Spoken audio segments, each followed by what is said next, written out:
বিসমিল্লাহির রহমান রহিম। আমরা দাঁড়িয়ে আছি পবিত্র ভূমি, এটা হচ্ছে বাবে মদিনা দেওয়ানবাগ শরীফ। হজরত সুফি সম্রাট হজরত শাহ দেওয়ানবাগী রহমতুল্লাহ আলাইহের প্রতিষ্ঠিত উটের খামার।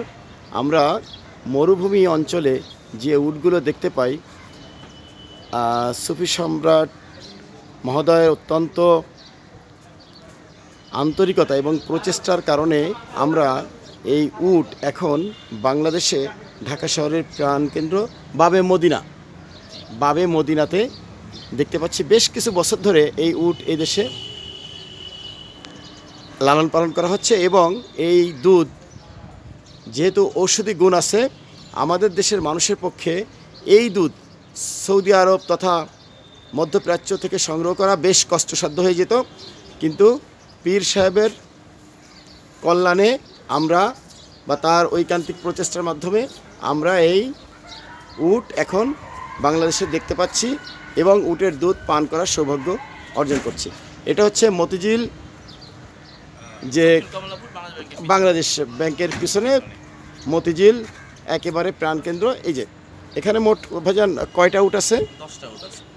প্লিজ আপনার নামটা একটু বলেন। আমার নাম হচ্ছে শামসুল আরিফিন ভাই। এখানে এই প্রজেক্টের ম্যানেজার নাকি এই দরবার শরীফের ম্যানেজার? আচ্ছা, আমি মূলত আরামবাগ বাবে রহমত এবং বাবে কুতুব দুই বিল্ডিংয়ের মাঝখানে 16 বছর ছিলাম। এখানে 17 সাল থেকে আমি বনস্থিতে থাকি।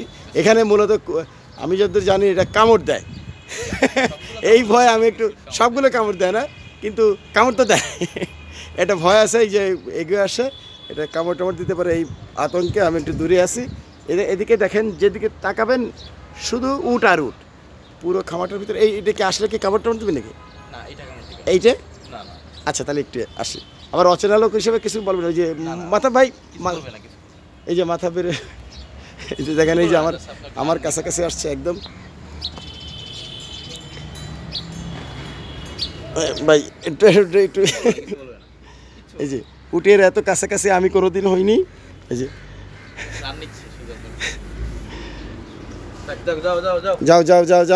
যাও তোমার দেখছি তোমারে। আচ্ছা, যাও। আমরা উটের খামারের ভিডিও করছি, দেখতে পাচ্ছেন উটগুলো আমার গায়ের গন্ধ নিচ্ছে। আবার এদিকে এটাতে সমস্যা করবে না? না সমস্যা করবে না। আচ্ছা, এই যে উটের কুচগুলো বেশ বড়, এগুলো মূলত কুচ।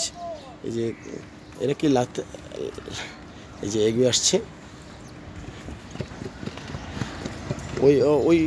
ওইটার ভিতরে কয়টা আছে? আচ্ছা, ধন্যবাদ আপনাদেরকে। মোটামুটি ঘুরিয়ে দেখালাম বাবে মদিনা দেওয়ানবাগ শরীফ। আপনারা সারা বাংলাদেশে অনেক লক্ষ মুরিদ আশেকে রাসূলের মুরিদ আছে, তারা মূলত এইখান থেকে এই যে দুধগুলো সংগ্রহ করে। যারা বিভিন্ন রোগ ব্যাধিতে ভোগেন, অনেকেই এই আধ্যাত্মিক মানে যে ওষুধ হিসেবে দুধ ব্যবহার করে, সেক্ষেত্রে এই দুধ মূলত কালেকশন করার এখানে সুযোগ আছে। এই মুহূর্তে নাই, কিন্তু দুধ এখান থেকে সাপ্লাই দেওয়া হয়। ধন্যবাদ ভাইজান। আমরা একটু ভাবে মদিনার ভিতরে একটু এদিকে। আচ্ছা, আর আমরা যেতে চাচ্ছি না। ধন্যবাদ ভাই আপনার কোঅপারেশনের জন্য। জি, আসসালামু আলাইকুম।